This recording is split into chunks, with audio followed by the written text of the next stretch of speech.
So I've had a couple of people ask me for a walk around of this of the Lakester.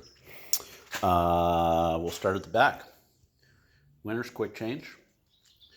This car was originally built rigid, but after the poor salt conditions in 2013 and things like that, we decided to add rear suspension. Just more than anything, because when we added horsepower, we were concerned about it hooking up. So now it has rear suspension, and that is centered by a Watts link. That is a rear suspension travel sensor. This is the rear anti-roll bar. Because the track width is so narrow, the springs are so far inboard, I felt that we needed a big hefty sway bar. It's located by ladder bars on each side. And those are stainless steel safety cables. That's the fuel cell. Comes out of the fuel cell, goes through a filter, goes through an air motive pump, goes to a regulator. That red tube down there, the fuel line, that's required by tech to protect it because it's in the plane of the flywheel. This is the water tank. It does not run a radiator, so it's got a quite large water tank in it.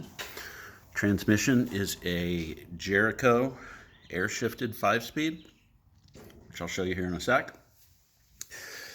Motor is on loan to us from my boss, Ron Cooper. Amazing guy, Ron Cooper Racing.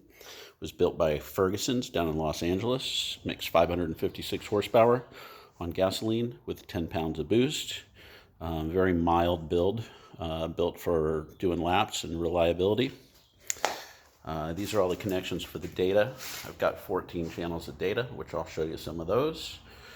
That is the oil filter, and it's also a pre-luber. You can put a drill on there and spin that up and pre-lube the dry sump. We have a magneto there. We have a Whipple blower there, Holly carb. Moving forward, we have the master power disconnect. This is the air bottle for the air shifter. What else? We just added those. Those are handles to help get in and out of the car because it's pretty tight in there. There's the switch panel. This is the dash. It's a Race Pack IQ3. Also a data logger. Master cylinders for brake and clutch. This is where the fire bottles go. They are being recertified. They'll be back tomorrow. That is the air pump for driver helmet air. What else? What do we got going here? Ouch. It's my life story right there. There's the other side of the Jericho. It's a really bitchin' piece of machinery. Like I said, water tank, electric water pump down there. There is a SFI rated bell housing. And over here we have the water lines, the plumbing. This is a throttle position sensor. Motor is obviously an Ardun, which for those who aren't familiar, it is a overhead valve conversion on a Ford flathead V8. That's the dry sump tank. Down here we have the dry sump pump. Over here, some of the sensors. This is air fuel for the right bank. We have throttle position. We have water temp.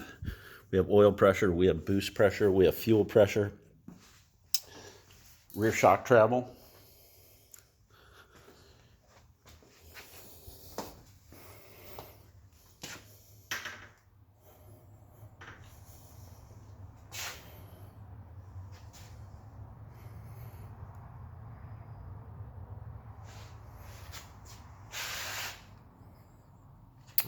This stuff's not hooked up yet.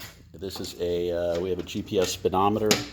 We have a G indicator.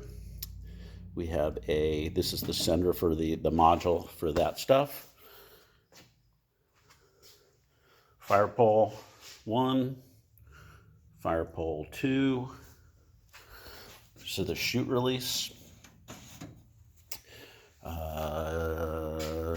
The cool suit system for the driver cooling That's the button for the air shifter. Those buttons scroll through the different dash modules. Idiot lights for oil pressure and for shift light. When you pull the chute handle,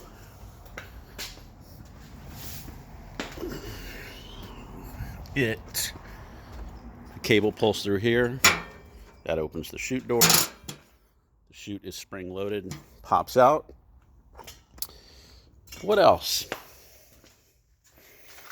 It's the rear half of my Formula Ford that I'll get on the road again someday. There's my motorcycle that I haven't ridden in a month because I've been working on this thing. Let's see, rear wheels are 18-inch. They're custom made by Chariot. They've got a double center. They're literally about a ½ inch thick.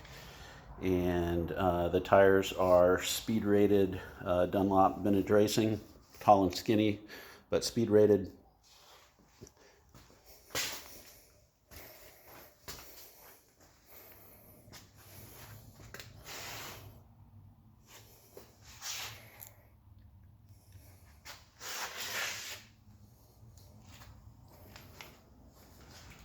I think that's about it. Get it buttoned up tomorrow, load it on the trailer on Thursday, and run it El Mirage on Saturday and Sunday of next week. Looking forward to it. We will be speed limited to about 175. We'll have a rookie driver, and it's a new car. Our goal here is just to get the driver comfortable with the car and to get it all buttoned up and squared away so that we can get down to Bonneville in August and go for 2 records. The gas record, which is currently 192, and the fuel record, which is currently 208. And based on our assumptions, horsepower and aerodynamics, we think it should be good for about 220 plus. But you just never know at Bonneville. So we shall see. Anyway, thanks for supporting us. Thanks for following us. Thanks for buying my cylinder heads. And have a great day. Bye.